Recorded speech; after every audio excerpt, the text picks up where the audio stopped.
As I said, do as responsible citizens आपण democracy strengthen करत आहोत, डीपन करत आहोत, प्रोटेक्ट करत आहोत का वीक करत आहोत, हा प्रश्न प्रत्येकाने स्वतःला विचारायचा आहे.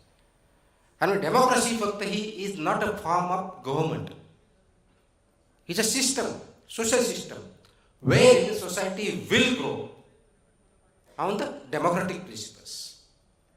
आणि डेमोक्रेटिक प्रिन्सिपल सक्सेस व्हायचे असतील तर rule of law has to succeed. आणि मग हा रूल ऑफ लॉ येतो कुठून? म्हणजे equality before law, equal protection of law, हे जर तुम्ही दोन प्रिन्सिपल, बेसिक प्रिन्सिपल घेतले तर हे लॉ म्हणजे कोणतं, कोणत्या लॉची गोष्ट करतो, विच लॉ, कोणता कायदा? तर कायदा जो की कायदे मंडळ बनवतं, स्टेटमध्ये स्टेट असेंब्ली असेल, देशामध्ये पार्लमेंट असेल, यांच्या माध्यमातून जे कायदे बनवले जातात आणि एक्झिक्युटिव्हच्या मार्फत ते इम्प्लिमेंट केले जातात, ते कायदे, दॅट इज अ लॉ. आणि तो रूल ऑफ लॉ ते पाळणे, याच्यामध्ये जो नागरिकांचा रोल आहे तो खूप महत्त्वाचा आहे आणि तो आपण पार पाडतो का? म्हणून आपण जे रिप्रेझेंटेटिव्ह डेमोक्रेसी, कारण डेमोक्रेसी ज्यावेळेस सुरू झाली त्यावेळेस काय रिप्रेझेंटेटिव्ह फॉर्म ऑफ डेमोक्रेसी नव्हता, कारण लोकसंख्या कमी होती. अगदी ग्रीससारख्या राज्यातून जिथून सुरू झाली देशातून, तिथं अगदी डिरेक्ट डेमोक्रेसी होती. म्हणजे आता आपले ग्रामसभा जसे असते तसे एकत्र बसायचे, डिसिजन घ्यायचे, लॉ बनवायचा, everybody will abide by it. म्हणजे किंगशिप असले की डेमोक्रेसी नसते असं काही नाही. It can be a monarchical democracy also. परंतु जसा आपला पॉप्युलेशनचा ग्रोथ होत गेला, जॉग्राफिकल डिस्पर्शन वाढलं, त्यावेळेस कलेक्टिव्ह एकत्र बसणं अशक्य झालं. म्हणून त्याच्यामधून रिप्रेझेंटेटिव्ह फॉर्म ऑफ गव्हर्नमेंट म्हणून रिप्रेझेंटेटिव्ह डेमोक्रेसी आली. आणि आपल्या वतीनं काही लोक तिथे जातील, ते एकत्र बसतील आणि ते समाजाच्या दृष्टीनं, देशाच्या दृष्टीनं, राज्याच्या दृष्टीनं जे चांगले निर्णय असतील ते निर्णय घेतील, त्याचं रूपांतर लॉमध्ये करतील आणि तो लॉ आपण सगळ्यांनी पाळायचा. हे याच्यातून रिप्रेझेंटेटिव्ह फॉर्म ऑफ डेमोक्रेसी म्हणजे आज जे आपण ॲक्च्युअली जगतोय तो आहे. मग जो कायदे होतात ते कायदे तयार करणारे कोण? इनडायरेक्टली आपण, कारण आपण रिप्रेझेंटेटिव्ह निवडले. त्या रिप्रेझेंटेटिव्हनी समाजामध्ये असणाऱ्या प्रश्नाला उत्तर म्हणजे काय, पॉलिसी म्हणजे काय, लॉ. म्हणजे फॉर एक्झाम्पल आता बघितलं पॉलिसीमध्ये पोल्युशन, पुणेसारखं सिटी. कारण मला आठवतं की सर्वसाधारणपणे मी 2000च्या आसपास पुणे विद्यापीठामध्ये ॲडमिशन घेतलं फॉर PhD, डिपार्टमेंट ऑफ पॉलिटिक्समध्ये. त्यावेळेसचं पुणे आणि आताचं पुणे फरक आहे, ड्रमॅटिक फरक आहे, ड्रमॅटिक. त्याच्यात काही चांगल्या गोष्टी घडल्या, काही वाईट घडल्या, नॉट नेसेसरी सगळ्याच वाईट घडल्या का सगळ्यात चांगल्या घडल्या, दोन्ही बाजू आहेत. एक्सपेन्शन खूप झालं, अर्बनायझेशन वाढलं, पोल्युशन वाढलं, व्हेकल्स वाढले, प्रॉस्पेरिटी वाढली, IT इंडस्ट्रीज झाल्या, कॉलेजेस वाढले, पॉप्युलेशन वाढलं, लिव्हेबिलिटी वाढली का? तर क्वेश्चन इज, जे की पुणे शहर एक उदाहरण म्हणून काही काळापूर्वी, काही वर्षापूर्वी असं होतं की लिव्हेबल सिटी म्हणजे राहण्यासाठी महाराष्ट्राला सर्वात चांगलं शहर कोणतं, तर पुणे. का? खूप रिटायर्ड लोक राहू शकतात, कुठे ॲक्सिडेंट होणार नाही, वातावरण चांगलं आहे, सगळ्या फॅसिलिटी अवेलेबल आहेत. असे आहेत? नाही आहे. हे का झालं?